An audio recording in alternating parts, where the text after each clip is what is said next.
Welcome back, everyone. There's a bunch to talk about today. So, new year, new Overwatch. Aaron Keller has, however, inadvertently set the whole community ablaze as he has been promoting some fundamental game changes, but doing so out of context, only to realize later that, in light of the backlash, it might have been a bad idea to do it like that. Thing is, though, they may not be the only bunch trying to rethink the fundamentals of their game. Over in the land of Halo, we've actually seen at the very least, major change in a project, and then also, over with Colossal Order, well, it turns out them and their modders are having quite the struggle with the Cities Skylines community. Obviously, that's going to be like a naturally spicy situation given the, interesting performance of Cities Skylines 2 on launch. Pretty tricky situation. And meanwhile, people notice something really strange with Ubisoft. They've revealed a new game. Thing is, though, it really doesn't seem to be a new one, and the story behind that is really bizarre. By the way, if you are new, well, on this channel, we break down the game news at least 6 days a week. So consider hitting that subscribe button. Me and the team are working super hard to bring that to you. And with that said, I think it's time to do our first story, which is the ever-changing Overwatch. Okay, on the 12th of January, Alan Keller announced the first director's take of the year for Overwatch 2.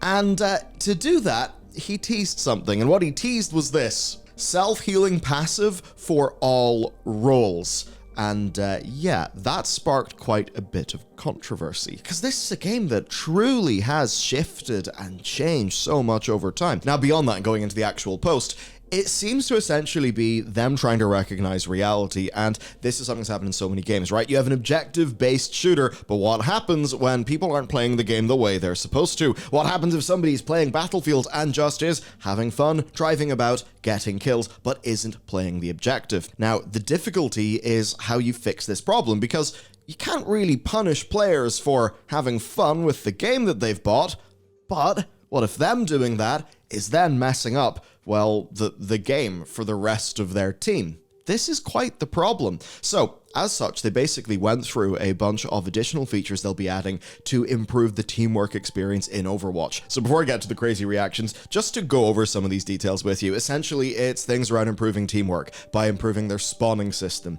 adding in some UI features, some of the PvE modes to help with team knowledge, and maybe even a mini-map that will show where your team is, which would be really different for a game like Overwatch. Specifically, then, he went on to talk about overhauls to damage in the game, essentially wanting to reduce damage spikes, that being a particular focus for them.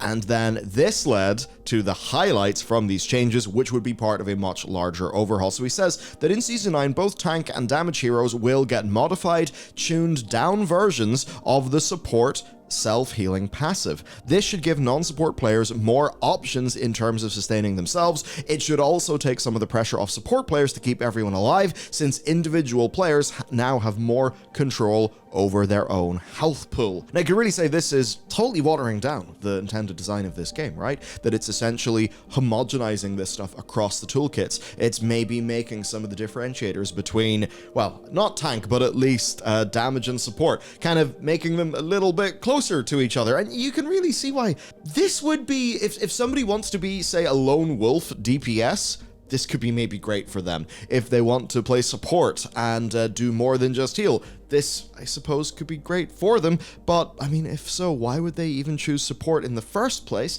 And, well, to suggest that players have responded poorly to this, that would really be an understatement. Because this is fully changing so much with Overwatch. It's making support, I suppose, less essential. I mean, again, like, as they say, dose makes the poison. As for video games, tuning makes the design. So if this ends up being so weak that it doesn't really impact what your strategy would be, you could say, why bother? You could say maybe it wouldn't be relevant to high-end matches because people are actually fully maximizing the roles, but for lower-end matches, it just is a less punishing experience, and maybe that's what they're doing. Of course, you always have that problem in a game like Overwatch, where you've got the top end of the players who are trying to squeeze the most out of the game design, and then you've just got the general audience who, in many cases, just wants to have fun.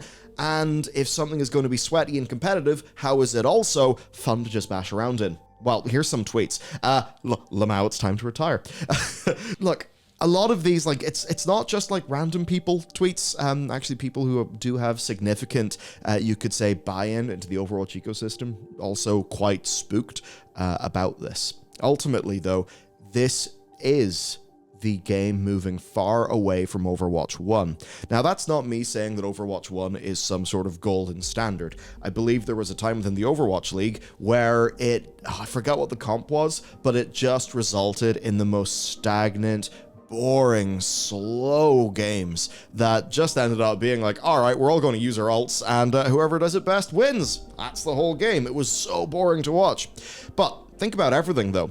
We've got the switch to 5v5 gameplay, the team comp's a lot more stratified, the original metas and the structures of the game have very much been changed, and this is continuing that trend. So if you liked Overwatch all the way back then, who's to say you're still going to like it in light of all of these changes? Now, of course, from the developers, well, what are they trying to do? They're trying to look at the problems that are appearing from where they get their data, which is the people who are currently playing the game. Very, very hard to make this work. But noticing all of this, Keller did, well, say, hang on, I actually made a mistake. I should not have talked about this in isolation. He said that it was a part of a much larger set of changes coming in Season 9. Internally, they're talking about and targeting some changes around, as we said, the damage spikiness, the role of DPS in securing kills, and the strength of healing. But he said it was a mistake to talk about this lone change out of context because, well, I mean, it has to be taken in its full context, right? If a whole bunch of other things change, then, well, how much will this matter? Who knows? We haven't seen the full set of changes yet.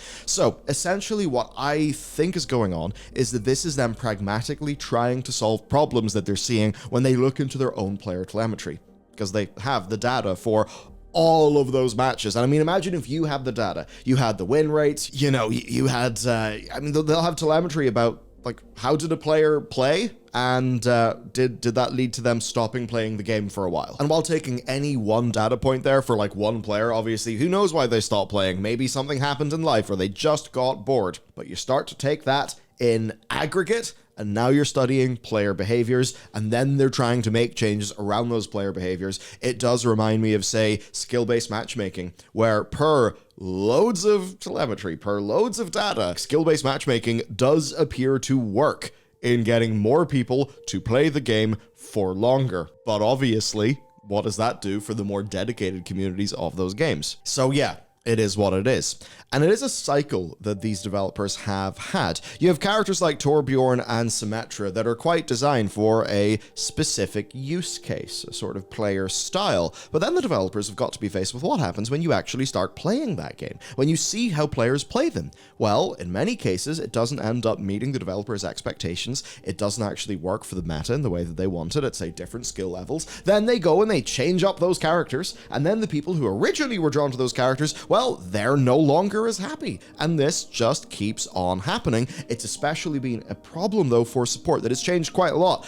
Characters like Mercy, like Symmetra, just constant reworks in light of player complaints. And as time goes on, well, things get diluted, things get changed. The broth no longer tastes like it used to, and for a lot of people, Overwatch is no longer Overwatch, even though a lot of those changes, from the developer's point of view, will have been, well, examples of pragmatic problem solving.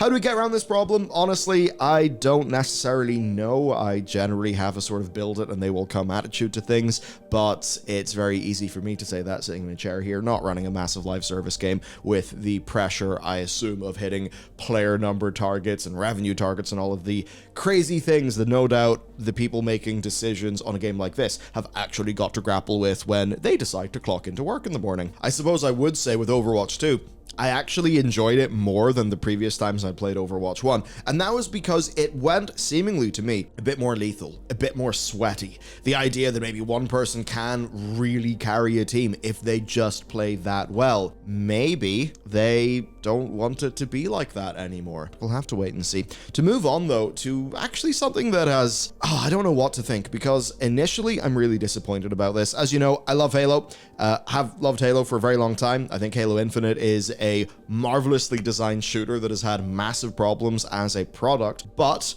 actually I do have to give them credit, especially with the later updates. Things have been going better for Halo Infinite. As an example, if you just look through the last year, you can see we're on a little bit of a lull now, but hey, that lull is actually better than where they had been, and whenever they have been doing the seasonal updates, they've actually been able to re-engage people. And of course, that's just me looking at Steam charts. a lot of the Halo people are obviously going to be on consoles, therefore not on Steam. But what's happening here doesn't regard that. It regards certain affinity. They, for a very long time, I would say rumor, it's been almost an open secret that they've been working on something in Halo, and that very widely has been believed to be a battle royale within that universe. Now, on the Xbox Era podcast, a leaker claimed and was backed by the host that they had independently heard rumors that the battle royale is no longer a project in development. Now, they did not confirm that those rumors were true. They did confirm that those rumors are something that they have heard that's been passed around the leaker circles. Now, the thing is, that will have been quite surprising to the general audiences, and the reason why is Certain Affinity have actually talked a hell of a lot about how they are working with 343 and Microsoft. In April 2022, as an example, they wrote this: "We've been part of the Halo franchise for more than 15 years. We're honored to say we are deepening our relationship with 343 and have been entrusted with further evolving Halo Infinite in some new and exciting ways." Then, in September of that year, they said to VentureBeat that they are doing something unannounced. They're doing a sort of lead development on this unannounced thing from conception to design. It's something big and new for the franchise. They can't say more, and they have close to 100 developers working on it. Now, the thing is, it's not like we've heard about a massive wave of layoffs or anything at the company. They do actually still seem to have all of those stuff. So to put this together, right? They've been very deep in this franchise. For a long time, the big leak was Project Tachanka, which was this Battle Royale game. Now, for me, honestly, I could see a Battle Royale working quite well with the big Halo sandbox. Maybe if you were to actually also have some sort of PvPvE elements as well into that Battle Royale, I could see that being something that I would play. I think the question, though, is that something that I would play again and again and again and again and again and buy 5 battle passes for? Because maybe that is the threshold a project has actually got to reach for it to be worth bothering with. Because I suppose if it ends up just being like a Battlefield Firestorm, like just this thing we've made, there you go, play it, I guess, then it ends up being a hell of a lot of work into something that won't have legs. Ultimately then, we've not heard of layoffs. There are still these 100-odd developers who I think we all have to assume are still working on something, and maybe we'll see evidence of that. Perhaps, though, this could be an example of not playing yesterday's game. We talked about the Suicide Squad game, right? Where it seems that was a little bit doomed from the outset because it was greenlit in a very different era of our industry. It was greenlit, but, before Anthem was completely shit-canned, as an example. So maybe it is the case that seeing this Battle Royale project and maybe looking at how some of the industry is moving more towards extraction shooters and there is some live service fatigue, maybe that is them trying to not fall into the trap that Rocksteady ended up falling into with the Suicide Squad game. Only time will tell. I do wish them the best because, honestly, a world with more and better Halo content, that is a world that I want to be in. Now, let's move on to developers and modders both having a bit of an issue. So, before the holidays on Loading Screen, which we publish on bellular.ghost.io, new URL coming soon. And that's, of course, where we can get all the other stuff that we do and support our mission here, because, tell you what, CPMs on AdSense, they certainly won't. As in, literally, we've had extremely strong views the last few days, and pure, AdSense alone, no, this whole operation would actually be running at a loss. So, people on Ghost, thank you. We really appreciate it. Now, on Loading Screen, we covered the case of Deranged Teddy, who is a Cities Skylines modder. And, they said this: "I just can't do it anymore, and the behavior of the community makes me wonder what happens to me down the line if I write a popular mod and then it breaks." So he was basically unhappy with the wider community, as he sees it, treating both developers and fan modders obviously following the release of Cities Skylines 2. And that's been a very interesting one. Obviously, Cities Skylines 2 was quite ravaged on Steam. It had some severe performance issues. When I looked into the broad Cities Skylines community in YouTube, you do see a lot of people getting access to the game and saying, look, I think this is a really great game. These issues, they are a problem. So a lot of acknowledging, but I think generally that community from the creator side being quite willing to say, okay, it's unfortunate it's had to come out now, but this is the way that it is. And in the long term, I can see this being a great platform for continued gameplay. There's that side, But then I think when you go onto Steam, you have a lot of people who buy the game, have a bad experience, and are pretty damn angry about that. And in the case of Deranged Teddy, well, he pulled all of his mods. He said he's pulling them until things change, and he ended by saying, please rethink your behavior because modders aren't going to stick around in a community that is this toxic and hostile to developers. So that's where this story last left off. So what's happened now is the CEO of Colossal Order, Marina Hallikainen, has, she's published the weekly update. But in that weekly update, well, they've been talking about what's going on. Now, what this also contained was updates and fixes, or at least talk about their progress on updates and fixes for the game after the holiday break, highlighting that the editor tools would soon be in a closed beta in a matter of weeks, and promise of a bug patch coming in shortly. Of course, those editor tools being closed beta for that community, that is going to be a really, really exciting moment. So that seems good, but it also, the update post that is, contained a request for people to please consider their actions, not just in talking to devs, but also talking to other fans in the community, because, well, from what they can see, the sort of degree of anger and toxicity has grown to a rather unprecedented level despite some warnings, which to me is an interesting thing because I feel like the warning there could be counterproductive, even if completely understandable. I mean, undoubtedly, it's a really tough situation. Got to imagine that if they were able to get, say, a contract extension in their development budget, that maybe, if they could release this game 6 months later or a year later, that they would probably all vote to do that so that so that whenever they have put all of this time, the blood, sweat, and tears into making a video game, they do want it to have a good launch. Evidently, though, between the business side and the publisher, they were not able to do that. And that is a very real concern, because at the end of the day, if you're asking for 6 months, 12 months, that is millions. That is millions and millions of dollars extra. Now, we can all say, you'll make those millions back, but I suppose money talks, it spooks people, and maybe what ends up happening is the fiscally conservative decision to say, nope, we cannot do this right, we have to do it now. I mean, surely the fiscally conservative decision there is, actually inordinately risky in the long term. I mean, at least that's how I think about it. But anyway, she said that in her view, this situation is going to be driving away creative individuals, as an example, Deranged Teddy, in a way that just hurts the game's fan base. She then went to their forums to basically say, community, what do you want? Do you want more moderation? Like, do you have ideas? What are we going to do? Now, she was explicit in saying that this is trying to deal with toxicity, not deflect criticism, because they obviously want the feedback, but maybe the insults and that sort of thing. Yeah, you don't want those.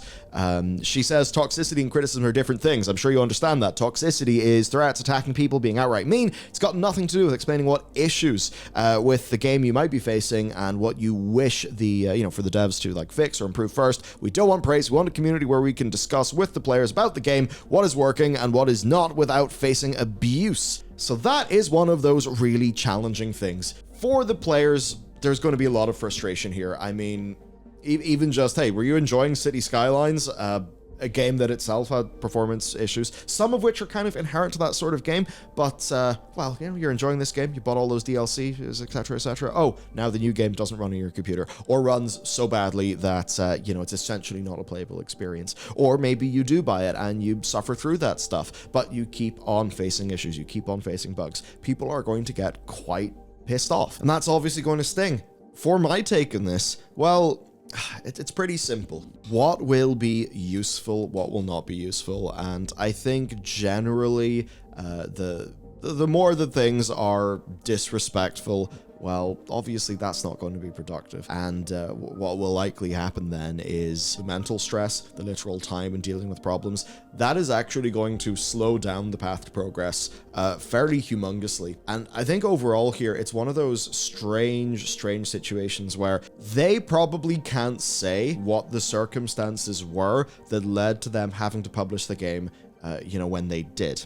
So it's almost as if the community then has got to say, all right, this isn't ideal. They probably did not want it to be not ideal. Why did it happen then? And I think usually that answer comes down to I mean, yes, some CEO level decisions, also some very real decisions about the likes of financial runway. Now, in this case, I have no idea, how their company's, funding model, how that stuff's working. I don't know, but it just does seem weird that they released the game like that. And I think if you do that, you're always going to add more fuel to a situation like this. I mean, to a degree, I sort of thought that, like, the city building community wouldn't have been, as willing to be angry. I mean, you do expect that from, like, I don't know, Counter-Strike or LoL or Dota or, parts of Warcraft, stuff like that. Not so much from a city builder, but hey, there you go. I mean, ultimately, like, what can you do in a situation like this? Look, there's some people, they're just going to be massive assholes, and you can't stop them from being massive assholes. So to be honest, I would just say, listen, here's the sorts of things that are okay, here's the sorts of things that aren't okay, and if people break the rules, bam, you slam them. That's how it goes.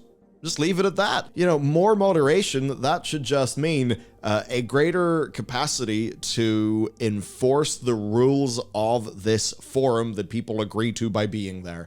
And you just need to do that. But simultaneously, you need to be seen to be engaging with criticisms, even the uncomfortable ones, because that's the only way that you truly show to your community, yep, we are engaging with all of your feedback. And if you do that, you buy yourself the latitude to enforce your rules very stringently, while also, having the evidence to point to that you're not doing it to deflect criticism. Very tricky situation. And to finish us off, a bizarre situation because, well, did Ubisoft just reveal a 6-year-old game for beta testing?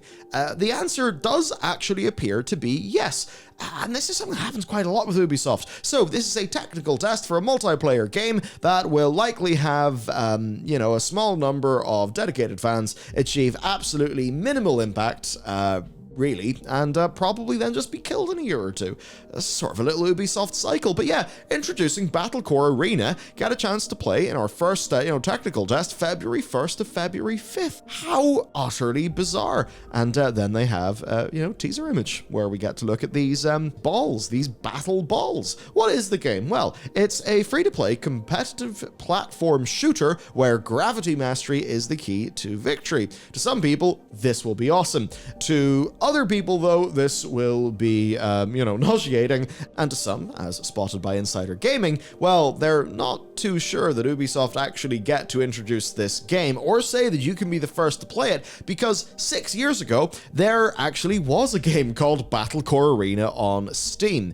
They note that it had the exact same art. So basically, it seems to have been the same game, and it wasn't just a store page either. There are player counts showing that a small number of people did play the game over the years. Clearly, like, not outside of a sort of discrete play session, but it's really strange. And then we can see an update history that does show changes up until May 2019, including active hotfixes, which, I mean, would have applied. There's a player base, like, be that internal beta or whatever, identifying issues. But then what's strange, right? After all of this is if you actually search for the game in Steam, you can't find it. Presumably because it's going to be a Uplay thing. So this is all weird, but the trailer then, well, the trailer looks like a much improved one over a 2017 trailer for the game, but like the core of it, right? About, the gravity sort of physics-based shooter stuff, that's the same. So this is a thoroughly strange situation. Like, look, Ubi are obviously complete within their rights to take a game that, they own, that never really found an audience, and then to try to, bring it to a bigger platform and get something to happen there. But this essentially seems to have been a game delisted from Steam that has now been resurrected, pumped full of I don't know, vitamins, and now they're just going to see if, I suppose they can turn it into a game. Yeah, weird. Will it work? No, this won't work. This won't work, but good on them for trying, I guess. What a strange situation. Anyway, that is the deal with this one. We've had so many stories to talk about this week, so take a look in the channel. There'll be one linked up here. You can see me over there. Thank you for tuning in, and I'll see you next time.